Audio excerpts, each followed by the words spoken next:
Salut tout le monde, c'est Lucie. Je sais, ça fait 2 semaines que j'ai reposté, mais j'ai été submergée de travail, je me suis sentie vraiment perdue. Mais du coup, je reviens avec genre la vidéo, l'une de mes vidéos préférées, si je me fais pas strike bien évidemment. C'est la vidéo des présentations des animés par saison, et là, on est sur le printemps 2023. Premier épisode de 2023, donc j'espère que vous êtes prêts. Attention, je n'ai pas parlé de tous les animés qui vont sortir. Et bien évidemment, n'hésitez pas à compléter ça en commentaire, à liker si la vidéo vous plaît et à vous abonner. Et moi je vous dis, c'est parti.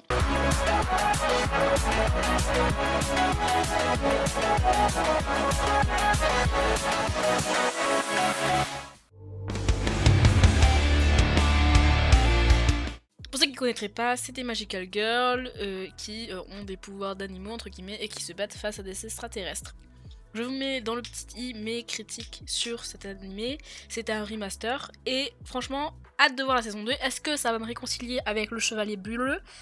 Je ne sais pas, je ne pense pas, franchement il en faudrait beaucoup.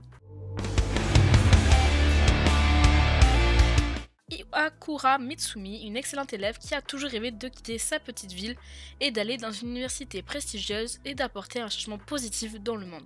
Cependant, elle est tellement concentrée sur la réalisation de cet objectif qu'elle n'est pas préparée à la vie qui l'attend dans un lycée de Tokyo. Bon, heureusement, elle se lie rapidement d'amitié avec Shima Susuke qui est un beau camarade de classe. Donc est-ce que cette jeune fille naïve et campagnarde pourra-t-elle se débrouiller à Tokyo? Heureusement, ça a l'air d'être un animé assez chill, disponible sur Crunchyroll. Pourquoi pas, School Life, ça fait longtemps que j'en ai pas regardé un, donc hâte de découvrir. Nous y suivons les aventures de Megumi, du moment où elle a décidé de quitter son village natal à celui où elle souhaite trouver une équipe pour faire des quêtes. En chemin, elle croisera la route de nombreux personnages, autant amis que ennemis. Donc ça a l'air d'être une aventure comédie fantasy, pourquoi pas, ça peut être très intéressant si c'est bien abordé. En tout cas, à mon avis, ça va être un animé très très court, donc 12 épisodes, donc c'est toujours chill à regarder, c'est bien le truc que j'aime bien regarder vite fait, sans me poser généralement sur son téléphone et ça pose pas de problème. On va aussi enchaîner avec la saison 3 de Dr. Stone qui est annoncée pour ce printemps 2023. Si vous n'avez pas vu l'OAV entre guillemets qui est sorti suite à la saison 2, c'est un épisode qui dure 1 heure qui un peu introduit cette saison 3, je vous le conseille à 100%, il se regarde tranquille, c'est vraiment nickel. Et ça annonce du très très lourd, j'ai vraiment hâte de découvrir cette version pirate. Et d'ailleurs dans cette OAV vous découvrez un peu le capitaine entre guillemets. Donc vraiment hâte de savoir ce que notre petit Senku nous réserve encore plus et savoir surtout qui sont les autres. Depuis longtemps, Yuja Tenjo est victime de harcèlement et il va au lycée tout en vivant seul dans la maison de son défunt grand-père. Malgré les violentes agressions qu'il subit, il trouve toujours du réconfort pendant les longues vacances. Pendant cette période, alors qu'il nettoie la maison, il décide également de nettoyer la pièce où son grand-père conserve les objets qu'il a collectés tout au long de sa vie. Une pièce dans laquelle Yuja n'est jamais entré auparavant. En essayant d'organiser les objets collectés par son grand-père, il trouve une mystérieuse porte qui semble avoir été découpée dans le mur. Par curiosité, il décide de l'ouvrir et découvre que cette porte l'amène dans un autre monde où la magie existe. Donc là, on est totalement sur un isekai, le romance, aventure, action.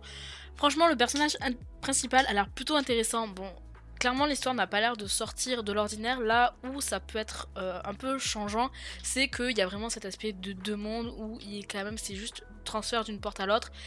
À voir si c'est pas juste une sorte de SAO bis, juste il a pas de casque. Et bon, à voir. En tout cas, c'est sûr qu'il y aura de la romance.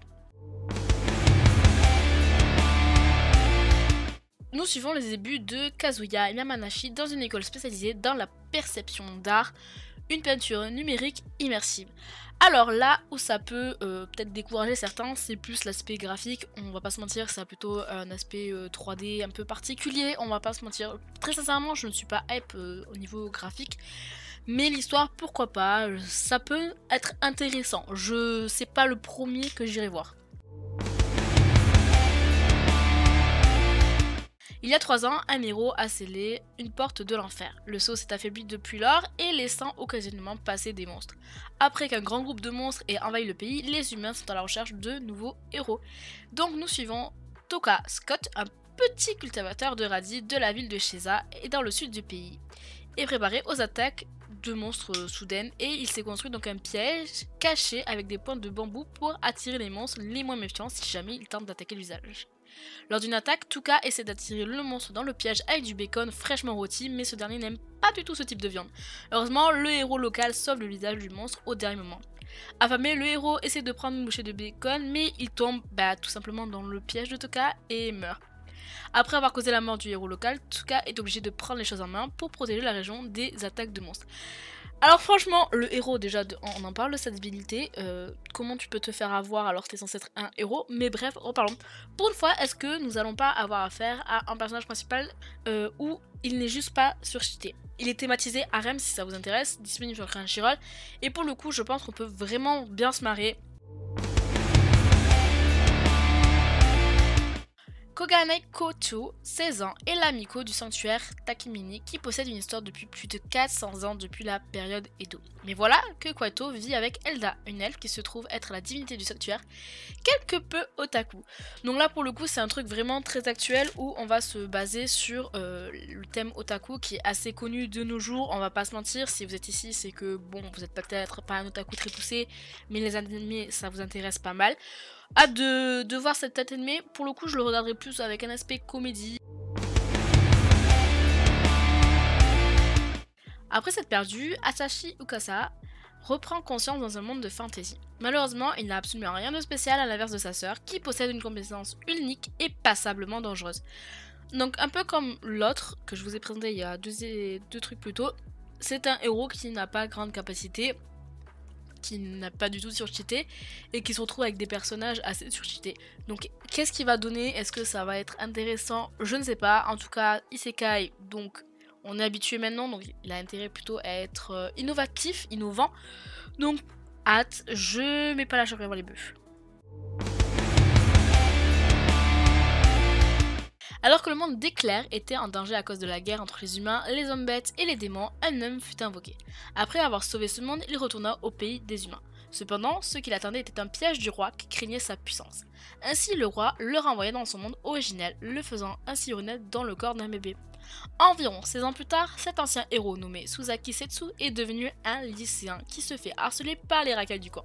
Soudainement, il se retrouve une nouvelle fois invoqué dans cet autre monde avec cependant une petite différence, ses camarades de classe ont eux aussi été invoqués. Nous allons ainsi suivre le quotidien de cet ancien héros durant son voyage pour stopper une nouvelle fois la guerre. Alors pour le coup, le personnage principal je trouve qu'il a un air de Kirito, mais ça c'est mon avis personnel, donc ça peut être intéressant dans le sens où le héros a déjà été affaire à ce monde, a déjà connu cette histoire, mais il est reparti et de plus il a été trahi. Alors j'ai vraiment hâte, pour le coup je suis assez hypée, même si c'est une sorte de isekai comme vous voulez, je m'en fiche. Pour le coup je suis vraiment hypée de savoir comment le héros va amener les choses, comment ça va se passer, est-ce que ça va refaire la même chose, est-ce qu'il va faire le mec non je les sauve pas, ils m'ont trahi ou pas. Très intéressant et très... Être incarné dans un monde roman policier à succès, il y a de quoi s'enthousiasmer. Sauf lorsque, au lieu de tenir le rôle de l'enquêtrice, on adopte plutôt celui de la victime. Pas question d'attendre les bras croisés, de se faire assassiner par son fiancé. Pour rester en vie, il va falloir ruser. Franchement, à mon avis, c'est un petit drama mystérieux, romance. Bon, ceux qui n'aiment pas la romance, je pense, vous pouvez largement passer votre chemin. Disponible sur Crunchyroll pour ceux que ça intéresserait. Franchement, j'ai vraiment hâte. Bon, les trucs de réincarnation en webtoon, en web et tout, on en a beaucoup. Ça commence à devenir compliqué de se renouveler. Mais pour le coup, roman policier, je n'avais encore jamais vu. Donc, hâte de découvrir comment notre petite héroïne va s'en sortir pour ne pas être tuée. Je suppose qu'elle va ramener à sa cause tous les beaux gosses de l'histoire. Mais bon, on peut être surpris. Je pense que vous l'avez vu passer sur les réseaux sociaux, si vous suivez un peu les réseaux sociaux, c'est Pokémon 2023, je ne sais plus la saison particulièrement, donc je suis désolée, c'est pour ça qu'il y a écrit saison beaucoup trop. Il s'agit de la nouvelle série donc qui sera adaptée apparemment des jeux Écarlate et Violet, avec deux nouveaux héros, Rico et Roy. Et là où ça peut être intéressant, c'est qu'il y a beaucoup de théories comme quoi Rico serait la fille de Sacha et de Serena, je crois qu'elle s'appelle la blonde. Intriguée, franchement je suis intriguée, je ne suis pas du tout à jour sur l'animé de Pokémon, je ne suis pas sûre de le regarder, mais en tout cas je regarderai dans le sens toutes les théories qui seront faites autour, et s'il y a confirmation ou infirmation, je serai très curieuse de cet aspect là. Kazuya est tué au cours d'une bagarre en tentant de protéger ses amis. Il se réveille tout d'un coup dans un monde médiéval où il est devenu Cain Volsilford, le jeune fils d'un aristocrate. Promis à un destin de magicien, il souhaite devenir un aventurier. Trop jeune pour apprendre la magie, il l'étudie de son côté afin de surpasser les autres. Mais un jour, il se retrouve devant les dieux qui ont créé ce monde. Ils savent qu'il avait été avant et ils souhaitent l'utiliser afin de développer ce nouveau monde et de tourner vers la modernité. En échange, il donne à Cain des pouvoirs hors du commun qu'il devra cacher à ses proches. Une aventure incroyable est sur le point de débuter. Bon, pour ceux qui ont vu la bande-annonce ou qui ont regardé l'image ne serait-ce, bon, on va avoir beaucoup trop de filles. Une princesse, une meuf badass, une meuf médicale, une meuf avec des magies, une meuf timide, une meuf... On aura tous les styles de meufs, c'est sûr à 100%. Maintenant, cet aspect où les dieux sont au courant, ça peut être intéressant. Je ne suis pas convaincue, très sincèrement, j'attends pas grand-chose de cet animé, je vais pas vous mentir. Dans un monde rempli de magie vit un nécromancien hors pair réputé comme le meilleur, surnommé le dieu des cadavres. À travers un labyrinthe, il crée d'innombrables monstres provoquant des calamités. Sakura, un membre de l'église, possédant les yeux du démon, est chargé d'éliminer la menace. Le dieu des cadavres lui propose alors le jeu des enfants, une magie inconnue. Bien que Sakura refuse avec violence, le jeune homme disparaît brutalement dans un faisceau de lumière. Il se réveille alors avec la mémoire embaumée dans le cœur d'un jeune garçon dans une ville à l'allure moderne. Ses vêtements ensanglantés, le nom de Polka Shinomiya lui vient en tête alors que la police japonaise l'interpelle. Misaki, une jeune femme qui semble le connaître, vient alors à son secours. Alors pour moi c'est un isekai dans le sens où on passe d'un monde fantastique à un autre. Oh ouais, enfin, on passe d'un monde fantastique plutôt à notre monde, à nous, entre guillemets. Et pour le coup, je suis assez étonnée. C'est rare de l'avoir dans ce sens-là. Donc je suis extrêmement curieuse. De plus, les graphismes ont l'air top et l'histoire a l'air vraiment pas mal avec des personnages plus intéressants les uns que les autres. Tout simplement, la magie est omniprésente et considérée comme un don divin. Le rang social est déterminé donc par potentiel de magie et Mash est non sans pouvoir magique, mais il a survécu caché dans une épaisse forêt. Le jour où son secret est découvert, il se voit proposer un marché. Intégrer Easton, la prestigieuse académie de magie, et obtenir le titre d'élu divin pour retrouver sa vie tranquille, et donc il accepte. Moi personnellement j'ai lu les premiers tomes, je suis pas du tout à jour mais j'ai lu les premiers tomes, ça peut être très intéressant. Maintenant à voir comment c'est animé. Salifi, le 99e sacrifice destiné au terrifiant roi démon, apprend deux secrets sur lui. Le premier est qu'il a laissé des sacrifices s'enfuir en secret. Le second est que son rang est mêlé à celui d'un humain. Alors qu'elle commence à en apprendre plus sur le roi, Salifi se prend d'affection pour lui. Ça part franchement très incroyable. De mon point de vue, ça a l'air un peu spécial, une sorte de romance sans grand intérêt, un shoujo sans grand intérêt. Mais bon, des fois, il y a des petites pépites qui se cachent par-ci par-là, donc on va regarder, bien évidemment. Kiyotaro est un garçon qui pense être secrètement le personnage principal torturé d'un thriller psychologique. Il passe ses journées à observer ses camarades de classe et en particulier Ama Yamada, l'idole de la classe, qui est la personne qui veut le plus tuer. Mais Kiyotaro est loin d'être l'adolescent perturbé qu'il prétend être et il s'avère qu'Anna est elle-même un peu bizarre. Comédie, romance, school life, quotidien, mais je pense qu'il peut y avoir un aspect qui peut être étonnant et qui peut en intéresser certains. J'espère qu'ils n'ont pas fait de l'idole un personnage le plus psychopathe possible, parce que dans ces cas-là, c'est vu à 10 000, donc hâte de voir. La saison 2 arrive enfin sur nos écrans, et pour le coup, ça va être d'abord diffusé sur DN, mais est-ce que ça viendra sur Netflix? Je ne sais pas. Donc on suit toujours Seiki et Rebecca, et pour le coup, hâte de découvrir tous ces nouveaux personnages, savoir comment les étoiles vont former leur nouvelle forme, parce que les étoiles vont avoir de nouvelles formes, donc vraiment hâte de découvrir. On est donc à l'époque du Edo au Japon et on suit Gabimaru. Le vide, un célèbre et puissant shinobi, a été capturé et coupé en prison. Affirmant n'avoir plus aucune raison de vivre, il attend désespérément qu'un bourreau parvienne à lui ôter la vie, son entraînement surhumain lui permettant de résister au pire châtiment. C'est alors qu'il reçoit la vie d'un exécuteur pas comme les autres. Une puissance manieuse de sabre et trancheuse de tête. Après un âpre combat dont il réchappe de peu, celle-ci le pousse dans ses retranchements. En échange de la vie sauve, elle lui propose un marché. Il devra se rendre sur une île mystérieuse afin de récupérer l'élixir d'immortalité. C'est le problème, seuls les humains rescapés de cette ville sont revenus sous forme de fleurs. Alors ça a l'air d'être un anime japonais avec des samouraïs, des combats, des ninjas. tout ce qui nous plaît en général. Ça fait longtemps que j'ai pas regardé un anime avec des ninjas / arts martiaux qui était très intéressant. Je vais pas vous mentir que l'anime qui est sorti en 2022 sur les shinobi, j'ai passé ma route quoi. J'ai regardé 2 premiers épisodes, c'était nul à chier, j'ai continué. Akane Kinoshita s'est récemment fait tromper par son petit ami suite à une liaison avec une autre femme, rencontrée dans un jeu vidéo. Alors qu'elle décide d'évacuer toute sa colère en affrontant des monstres, Akane fait la rencontre d'Akido Yamada, un camarade de guilde, et décide de lui faire parler de ses problèmes.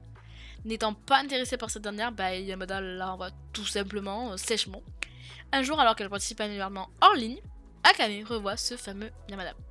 Une histoire de romance qui a l'air sympathique, un peu, entre guillemets, j'ai envie de dire d'actualité, dans le sens où il y a d'abord une relation en jeu vidéo, même s'il envoie péter. Mais vous voyez ce que je veux dire, il y a cet écran qui est là et qui, je pense, peut apporter quelque chose de supplémentaire au jeu. Et on va finir par celui-ci, où on suit Tetsu Tosu, un salarié ordinaire, découvrant que sa fille Reika est victime de violences physiques de la part de Nabuto Matori, son petit ami. En essayant d'en savoir plus sur lui, Tetsu découvre que Nabuto souhaite extorquer de l'argent aux riches grands-parents de Reika. De plus, il découvre aussi qu'il est un dangereux yakuza qui a pour l'habitude de tuer ses anciennes petites amies. Rempli de rage et de peur à l'idée que Reika soit en danger, Tetsu finit par tuer Nobuta et, avec l'aide de sa femme, Kasen, se débarrasse du corps avec succès. Mais alors que d'autres yakuza commencent à s'interroger sur la disparition soudaine de Nobuto, Tetsu et Kasen doivent travailler ensemble pour assurer la sécurité de leur fille et l'empêcher de s'impliquer davantage dans cette situation difficile. Franchement, je pense que ça peut être assez mature. Donc là, c'est un thriller, drame familial, mafia, vengeance, yakuza. Je pense que ça peut être très intéressant. Je ne sais pas si c'est abordé réellement dans l'aspect dark des Yakuza ou pas, mais en tout cas que des citadins classiques se mettent en travers de Yakuza, ça peut être bénéfique pour l'anime en tout cas. Donc voilà, j'ai fini de faire le tour de la liste de ceux que je voulais vous présenter. Il y en a pas mal, donc n'hésitez pas en commentaire à me dire ceux qui vous intéressent, ceux qui vous intéressent pas. Si j'en ai oublié, rajoutez-les en commentaire en expliquant un peu de quoi ça parle et ou en mettant un lien. Enfin bref, vous connaissez l'histoire. Donc moi, j'espère que ça vous a plu. N'hésitez pas à liker, à vous abonner pour en voir encore plus. Et moi je vous dis à bientôt pour une nouvelle vidéo.